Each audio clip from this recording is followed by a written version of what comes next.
आज आपण इथे बीआरसी स्थापन केलेली आहे आत्मांतर्गत. तिथे तूर पिकाची शेतीशाळा आयोजित करण्यात आलेली आहे. आज इथे सगळे शेतकरी बांधव जमलेले आहेत.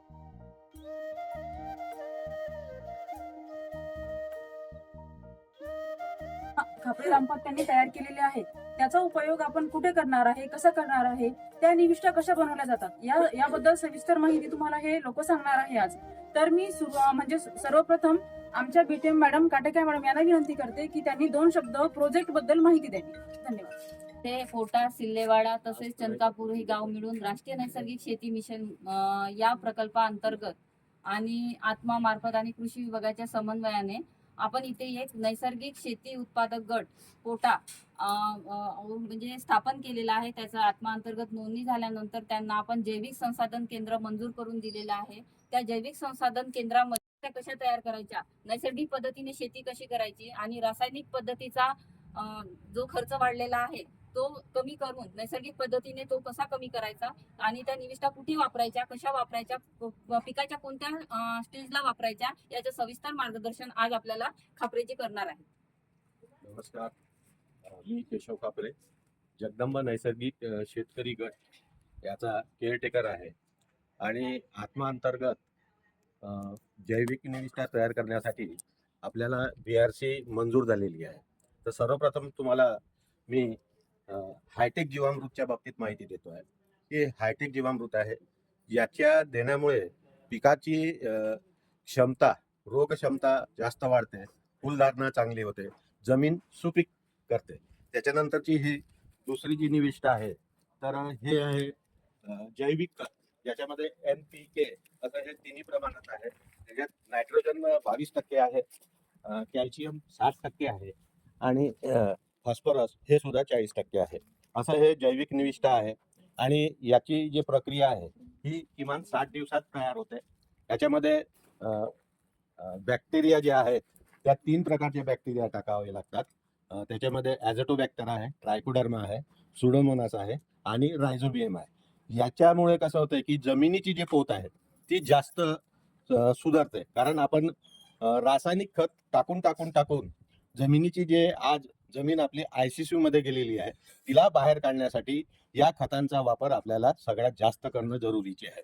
आणि हे सगळ्यात मोफत असं हे आहे की आज शेतकऱ्याजवळ गाई नाही, गुरं नाही, म्हणून कसं आहे की एक बांधावरची प्रयोगशाळा आणि त्या प्रयोगशाळेच्या माध्यमातून शेतकऱ्याला स्वस्तात स्वस्त जैविक निविष्ठा मिळाल्या पाहिजे, त्याच्याकरता हा बांधावरची प्रयोगशाळा इथं देण्यात आलेली आहे. आणि हे खतही सुद्धा 10 रुपये किलोच्या हिशोबाने, जे मार्केटमध्ये 40 रुपये किलो आहे ते 10 रुपये किलोच्या हिशोबाने मिळत आहे.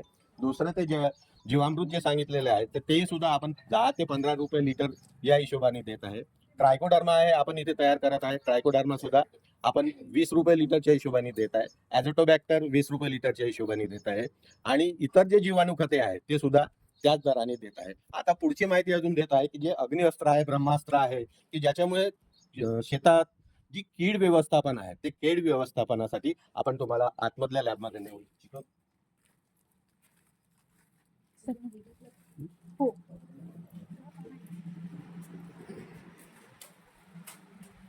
हे जीवामृत आहे. हे तुम्हाला याच्यामुळे कसं की पिकाची वाढ होते, फुलधारणास मदत होते आणि उत्पादनात एवढं चांगली वाढ होते की त्या जे तुमच्या ॲव्हरेज जर कॉटन असेल किंवा तूर असेल, एकरी जर 10 क्विंटल देत असेल तर याच्यामुळे कसं आहे की 12 ते 13 क्विंटल आपल्यास उत्पन्न तयार होते. दुसरी गोष्ट आहे की कीड व्यवस्थापनासाठी आपण एक अग्निअस्त्र तयार केलं आहे की याच्यामुळे सगळ्यात महत्वाचा कॉटनसाठी जी बोंडअळी येते ती बोंडअळी त्याच्यामुळे थांबते. दुसरी गोष्ट असं आहे की पानाचा जो पानात जी अळी तयार होते त्या अळीचा सुद्धा याच्यामुळे नायनाट होते. दुसरं असं आहे की एक ब्रह्मास्त्र आहे, त्याच्यामुळे कसं आहे की रसशोषक किडी, आज पाऊस नाही आहे, पाऊस नसल्यामुळे कसं आहे की प्रत्येक शेतकऱ्याच्या शेतात रसशोषक किडीचा प्रादुर्भाव जास्त आहे. दुसरं, तुरीवर ज्या शेंगा पोखरणाऱ्या अळ्या तयार होते आणि जी किडी येते जे पाणी गुंडाळणारी, त्याचा सुद्धा याच्यामध्ये फक्त काहीच नाही करायचं, याला 2 ते 3% पाण्यात फवारा करून हे करायचं आहे. तिसरा आहे आपल्याकडे सगळ्यात महत्वाचं आहे तर ते आहे गौकृपा अमृतम.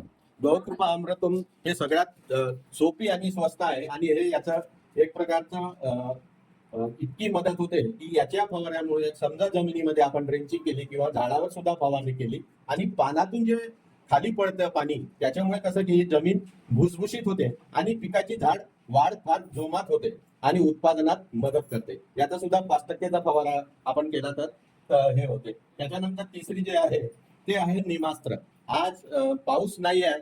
पाऊस नसल्यामुळे कसं आहे की कॉटनवर किंवा कपाशीवर किंवा भाजीपाल्याच्यावर रसशोषक किडी जास्त आहे. त्याच्यामुळे हा रसशोषक किडीचा प्रादुर्भाव याच्यामुळे थांबतो. अळी जे सुरवंट अळी आहे त्याच्यामुळे त्याचा सुद्धा हे नायनाट करते. त्याच्यानंतर आहे दशपर्णी अर्क. हे सगळ्यात महत्वाचं आहे आणि या अर्काचा किमान प्रत्येक शेतकऱ्यानं 3 ते 4 वेळा याचा जर फवारा केला तर याच्या सर्व प्रकारचे ज्या किडी असेल अळी असेल म्हणून एक प्रकारचं हे कीटकनाशक आहे आणि सोपी आणि स्वस्त आहे. ज्या शेतकऱ्यांना बनवता नाही त्यांनी बांधावरच्या प्रयोगशाळेतून हे औषधं घ्यायची आहे. फक्त 10 रुपये लिटर आहे, खूप जास्त हे नाही आहे.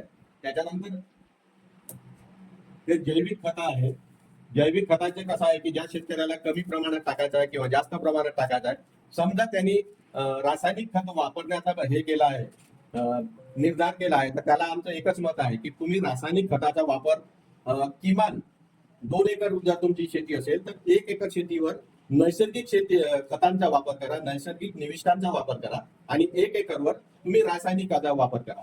त्याच्यामुळे तो उत्पादनात वाढ होणारी किंवा नाही होणारी, कारण आमचं मत असं आहे की आम्ही सुद्धा हा प्रयोग केलेला आहे की रासायनिक खताच्या ज्या उत्पादनात आहे त्याची जर बेरीज बाकी काढली तर खर्च वजा जाता आपण शेतकरी जास्त नफ्यात नाही राहत, परंतु नैसर्गिक निविष्ठा वापर करून त्याचा जो उत्पादन क्षमता वाढते आणि त्याचा जो माल तयार होतो तो माल जास्त किमतीत जाते. समजा तूर 60 रुपये किलोची जात असेल तर नैसर्गिक शेतीमध्ये ती 80 रुपयाला जाते.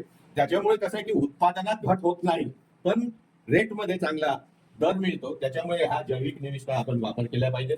त्याच्यानंतर तिसरं आपण इथं तयार केलेलं आहे चिकट सापळे. जसे हिरवे, निळे, पिवळे हे आपण चिकट सापळे वापरतो, त्याचप्रमाणे आपण हे भुंगामाशी जे सोयाबीनवर जास्त तयार होते आणि त्याच्यानंतर तुमचं जर बगीचा असेल तर बगीच्यामध्ये सुद्धा खूप सारे पतंग तयार होते, तर त्या पतंगाचा हा ट्रॅप आहे आणि हा सर्वसाधारण तुम्ही बाजारात जर घ्यायला गेले तर हा 50 रुपयाला मिळते. आपण इथं फक्त 5 रुपयाला याला आपण देत आहे.